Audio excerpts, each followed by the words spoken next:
प्रारंभे श्रीगणेशाय नमः। ओम श्री गुरुचरणकमलेभ्यो नमो नमः।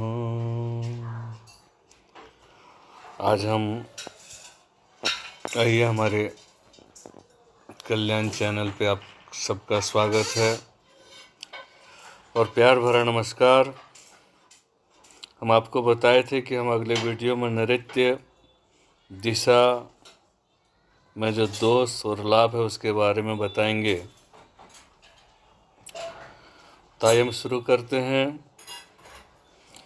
नृत्य कौन के बारे में जानते हैं।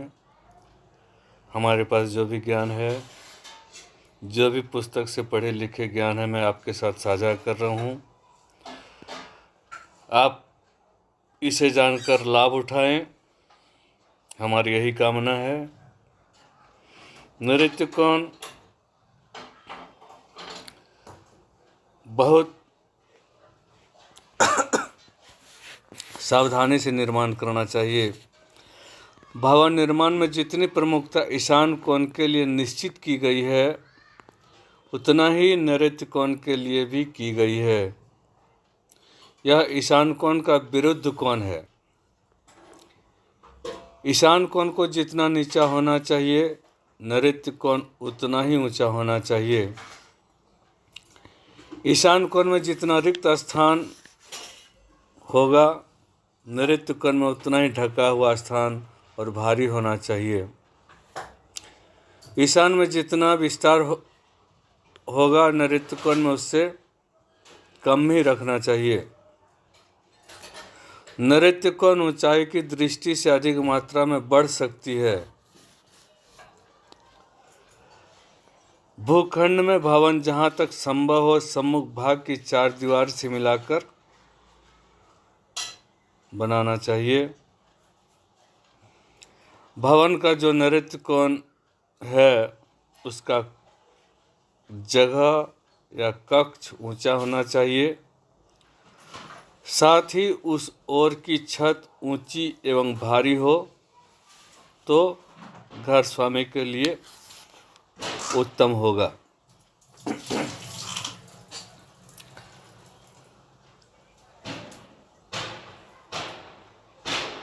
नैऋत्योन्मुख भूखंड के शुभाशुभ का जो फल है, वो उस घर में रहने वाले मुखिया या स्वामी, गृहिणी और ज्येष्ठ पुत्र को प्रभावित करता है।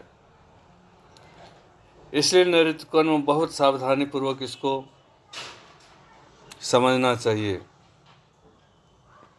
नैऋत्य कोण जो है, नैऋत्य जो दिशा है, उसका स्वामी राहु है और यह काल पुरुष के दोनों पांवों की एड़ियों एवं नितंब को प्रभावित करता है। यदि घर के नैऋत्य में खाली जगह है, गड्ढा है, भूतल है या कांटेदार वृक्ष है, तो ग्रह स्वामी के लिए ये अशुभ प्रभाव कर सकता है। हमारे जन्म कुंडली में इसका 8वां एवं 9वां भाग नैऋत्य कोण से प्रभावित रहता है। इसके संबंध में और थोड़ी जानकारी मैं आपके साथ साझा कर रहा हूँ।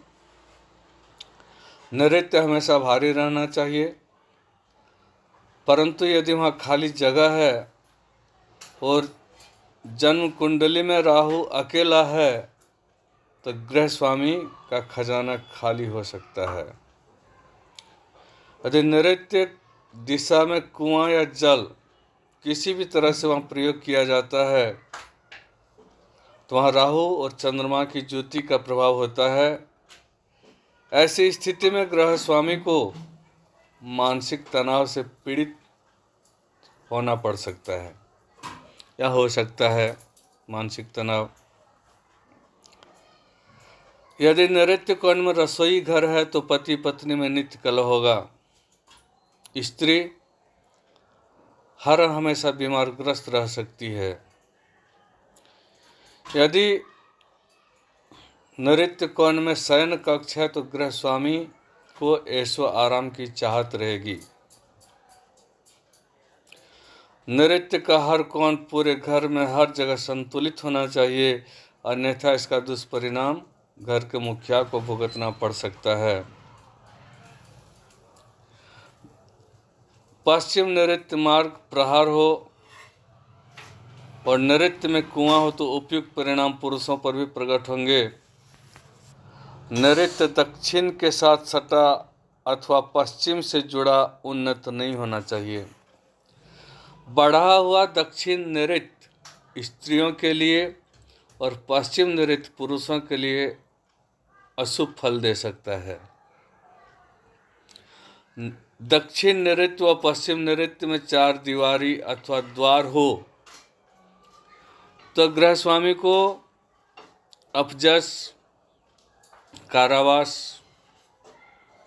या शत्रु द्वारा पीड़ित रहता है। यह द्वार जो है शत्रु के स्थान का है, इसलिए इस दिशा में या इस कोने में इस तरह से द्वार का निर्माण नहीं करना चाहिए। यदि ईशान की अपेक्षा नैऋत्य निम्न हो और वहाँ कुएं, गड्ढे हो या ईशान से नैऋत्य की ओर पानी का बहाव हो तो घर में शत्रुता बढ़ती है। दक्षिण दिशा में ढलानदार बरामदों के कारण स्त्रियां तथा पश्चिम ढलानदार के कारण पुरुष आर्थिक कठिनाइयों का सामना पड़ सकता है। यदि दक्षिण पश्चिम उत्तर पूर्व की अपेक्षा दक्षिण भाग में अधिक खाली स्थान है हो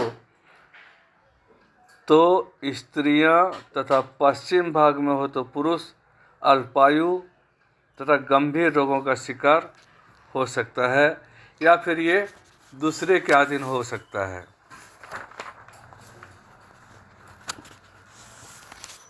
अगर आपका किसी भी प्रकार नैऋत्य दिशा में कुएं व गड्ढे हो तो घर की स्त्री पुरुष गंभीर रोगों के शिकार हो सकते हैं। नैऋत्य दिशा का जल दक्षिण के प्रणाली द्वारा बाहर निकलता है तो स्त्रियों पर तथा पश्चिम के प्रणाली से बाहर निकलता है तो पुरुषों पर वह बुरा प्रभाव कर सकता है। नैऋत्य कोण अगर आपके घर में बढ़ा हुआ है तो गृह स्वामी का शत्रु से सामना होगा। कोर्ट कचहरी एवं ऋण संबंधी कठिनाइयों का उसे सामना करना पड़ सकता है। इसलिए नैऋत्य कोण को अच्छी तरह से उसका वास्तु दोष मिटा देना चाहिए, नहीं तो गृह स्वामी के लिए बहुत हानिकारक हो सकता है। किसी भी प्रकार के शयन कक्ष या नैऋत्य कोण में खिड़कियां नहीं रखनी चाहिए। यदि खिड़कियां रखना है तो उसी के विपरीत ईशान दिशा के कमरे के लिए भी खिड़कियां रखवानी चाहिए। इस तरह से नैऋत्य कोण का निर्माण में भी देरी नहीं करना चाहिए। घर बनाते समय सबसे पहले हो सके तो नैऋत्य कोण का ही निर्माण कर लेना चाहिए। उधर से ही आपको सारा घर का काम जल्दी से नैऋत्य कोण को निर्माण कर लेना चाहिए। इस तरह से हमको जानना चाहिए। भवन के सम्मुख रिक्त स्थान हो, भवन के सम्मुख रिक्त स्थान जो कि भवन के पीछे की रिक्त स्थान से कम होना चाहिए।